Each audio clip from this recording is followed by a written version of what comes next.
ഇത് സനാതന ധർമ്മം അനുസരിച്ച് പിന്നെ പ്രാണായാമ ധ്യാന മാർഗങ്ങളിലൂടെ ജീവിതകാലം മുഴുവൻ അതിൻ്റെ അനുഷ്ഠാനങ്ങളിൽ കൂടി ജീവനെ പരിധി നിർത്തി അറ്റൈൻ ചെയ്യുന്ന സമാധിയാണ്. ആ സമാധി ലക്ഷണമൊത്ത സനാതനധർമ്മ ലക്ഷണ സമാധിയും അതിനെ ശരിയായ വിധത്തിൽ ആണ് ഇവിടെ സമാധി ഇരുത്തിയിട്ടുള്ളത്. പിന്നെ ഇതിൽ ഈ വ്യത്യാസം മനസ്സിലാവണമെന്നുണ്ടെങ്കിൽ ഡെഡ് ബോഡിയും ജീവസമാധി തമ്മിലുള്ള വ്യത്യാസം മനസ്സിലാക്കണം. അത് പ്രാക്ടീസ് പല സമാധി അതിനെക്കുറിച്ച് ഞാൻ പറയുന്നില്ല. ഒന്നെന്ന് പറയുന്നത് ഡെഡ് ബോഡി ആണെങ്കിൽ പ്രാണൻ പുറത്തു പോകും. ഈ അല്ലാതെ പ്രാണായാമ ധ്യാന മാർഗങ്ങളിലൂടെ ജീവനെ കൺട്രോൾ ചെയ്യുന്നവരെ സംബന്ധിച്ച് അവർ അവസാന സമയമാകുമ്പോൾ ഈ സുഷുപ്താകാന്ഡം എന്ന് പറയുന്ന ഈ ഭാഗമുണ്ട്. നിങ്ങളുടെ മെഡിക്കൽ ഡിക്ഷണറി റെഫർ ചെയ്യുകയാണെങ്കിൽ ഫങ്ഷൻ അൺനോൺ എന്ന് രേഖപ്പെടുത്തിയിട്ടുണ്ട്. ഈ ഭാഗത്തേക്ക് ജീവൻ ലയിക്കും. അതുകൊണ്ടാണ് ജീവൻ സമാധി എന്ന് പറയുന്നത്. അത് ഡെഡ് ബോഡിയല്ല.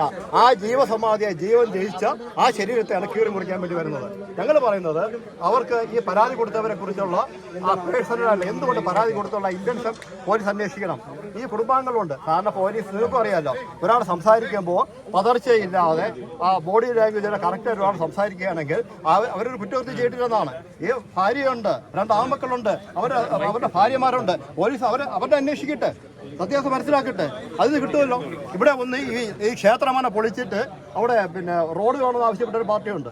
പിന്നെ അവിടെ അതുപോലെ തന്നെ ഈ അവിടെ നാഗരികപ്പുണ്ട്. ആഗിരി സമാധിയിട്ട് ആ സ്ഥലങ്ങൾ റിയൽ എസ്റ്റേറ്റ് ബിസിനസ്സിൽ ഉപയോഗിക്കണമെന്നുള്ള പാർട്ടീസ് ഉണ്ട്. അത് രണ്ടും ഇവരുടെ ആവശ്യപ്പെട്ട് ഇവർ ഡിനേ ചെയ്യും.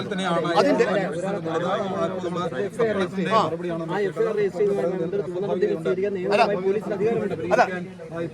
അല്ല മെയിൻ മിസ്സിംഗ് ആർക്കറിയാം. എന്റെ അപ്പൂപ്പൻ ഇവർ സമാധിയായതാണ്. ഇപ്പൊ കുറെ കംപ്ലൈന്റ് കൊടുത്താലും ഞാൻ അടിച്ചു കൊട്ടിത്തൂക്കി സമാധി ഇരുത്തിയെന്ന് പറഞ്ഞാൽ ഇതൊരു മെയിൻ മിസ്സിംഗ് കംപ്ലൈന്റ് കൊടുത്തിട്ട് പൊളിക്കാൻ വരും അവര്. അമരവിള നിങ്ങൾക്കറിയാം, അമരവിള 2 അച്ഛനും മകൻ സമാധി ഇരിപ്പുണ്ട്. അവിടെ ആരെയും പണ്ട് പിന്നെ അടിച്ചു വന്ന് കെട്ടിത്തൂക്കി എന്ന് പറഞ്ഞാൽ ഈ പോലീസ് പൊളിക്കാൻ വരും, ആർമി ഉദ്യോഗസ്ഥന്മാർ വരും. ഇത് ഇവിടെ അനുവദിക്കാൻ പറ്റില്ല.